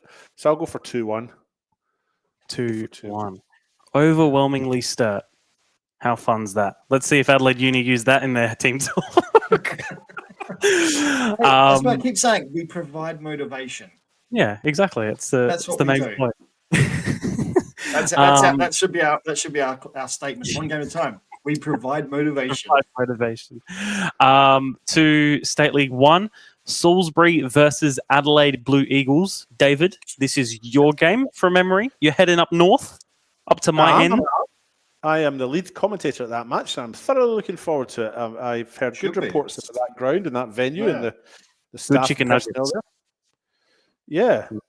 But you stand in the crowd. You essentially stand in the crowd when you're doing a commentary. I'm not. No, you sit. You've got a table. You're fine. Oh, great. Yeah, it's lovely. It's a lovely experience. And try the chicken nuggets. Chicken nuggets are good. Okay, Salisbury Inter, I'm going to be in your hood. Inter? You mean United? That's not a good start. Calling them the wrong club. It won't be the first. It won't be the last time I do that either. I spent years playing against Salisbury Inter in the amateurs, and I reckon I've commentated United before and called them Inter. So my apologies in advance. Salisbury United. I'm going to be in your hood. You can edit that out, can't you, Seb? Yeah, sure. Yeah. I'm going to go 3-1 Salisbury. I'm going to go for a home win as well. I'll be more cautious. I'll just say 2-0. Mark and Alessio. 4-2 Salisbury extra time. Okay. Wow. I'm going to go 3-3 after extra time. I'm going to go Salisbury on penalties. Okay. Very, very good. So, again, all overwhelmingly Salisbury. So, that's for you, Blue Eagles. To the WNPL, the minor semi-final, as it's called, Salisbury Inter versus Campbelltown City. I'm going to go with an Inter 2-0.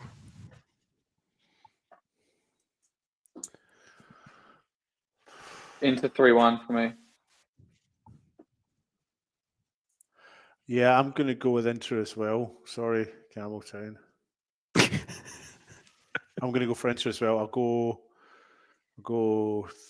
1-0. Mark? I'm going the upset. Campbelltown 2-1. Love to see it. It was the only one I got right in that whole league, so I've got to stick with them at the start of the year. I picked them to make finals, so they made finals. They're going a long way. All right. Hope for you it comes true. And then in the men's MPL, Croydon versus West Torrensburg Carle, a repeat from the best game of the last round. This is my game. It is your game. Yes, you're going to have an absolute.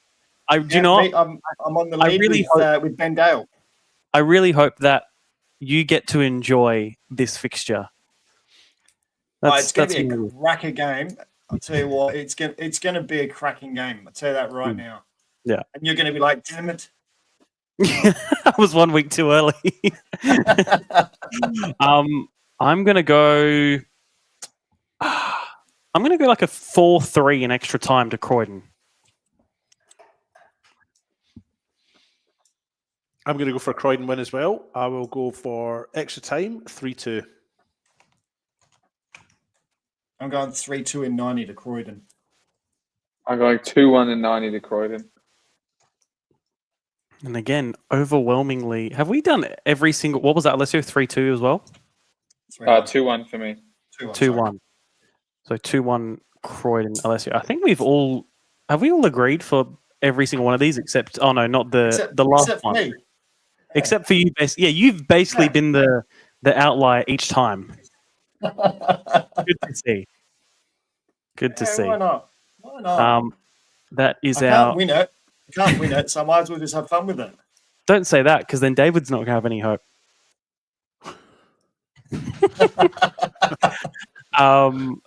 Yes, that's our predictions for another week. They'll all be available online probably by the time this is out on Spotify and whatnot. But to finish off, we have a special sort of thing coming up. we are going to give out some awards in which you listening or watching can have your own say in. I just thought we'd take the time here to sort of outline what we will be giving out and what the people can vote on.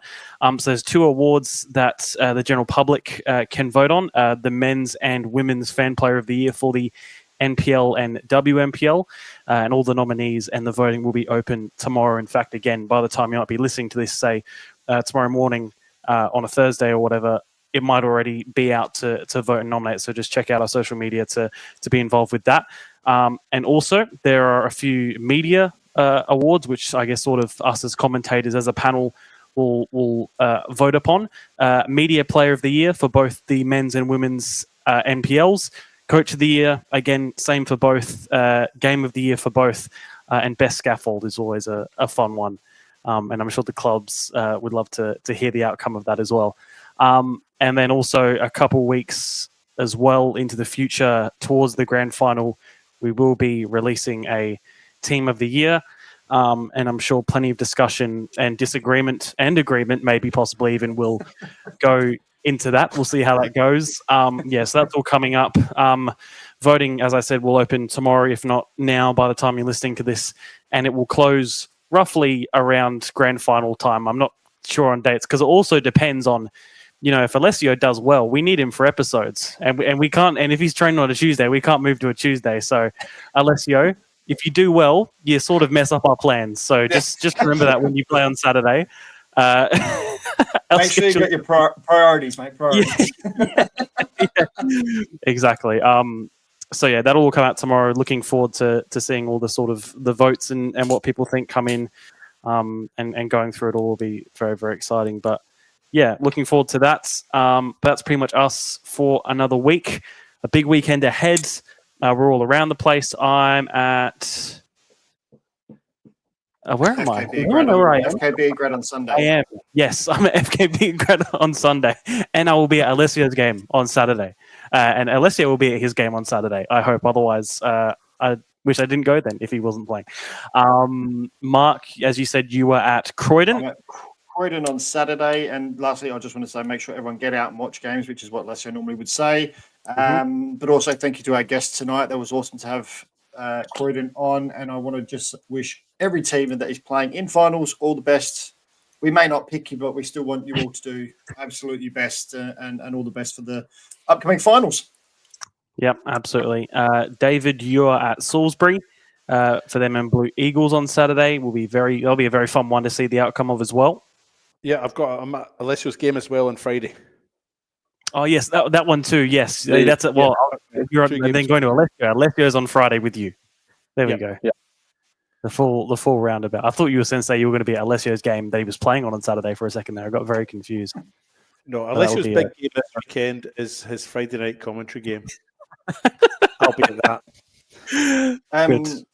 Who's on the other game then? The Cumberland West Adelaide game. Christian. Christian is, I think, from memory. Awesome. Another friend of ours. Yep, and I actually had said to Christian, and I may end up there myself because I'll be passing through there on my way back down from Salisbury. So I'd said to Christian, I'd pop in, so I might even be there myself.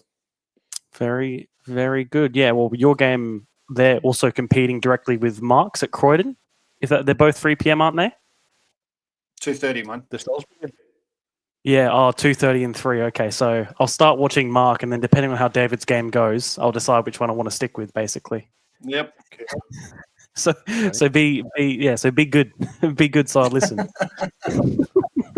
Be listenable. Thank you all for listening for another week. Very much appreciated. We'll see you around the place where we all are. Huge weekend. Make sure to be there on Friday. Make sure to be there on Saturday at Service FM as well. Plenty of games, including that WNPL WSL playoff, as well as the WNPL finals there on the Saturday. Yeah, just plenty a lot going on. Make sure to watch it, get out to it, show your support, regardless of who you support.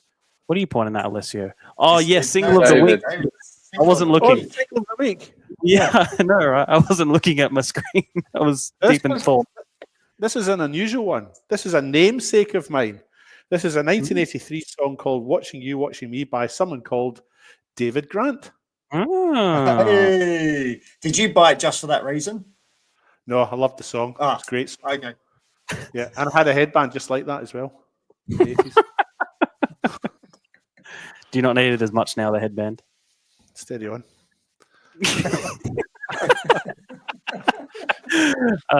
With that, yeah, we'll finish off for another week. Thank you again to the three of you. We'll see you.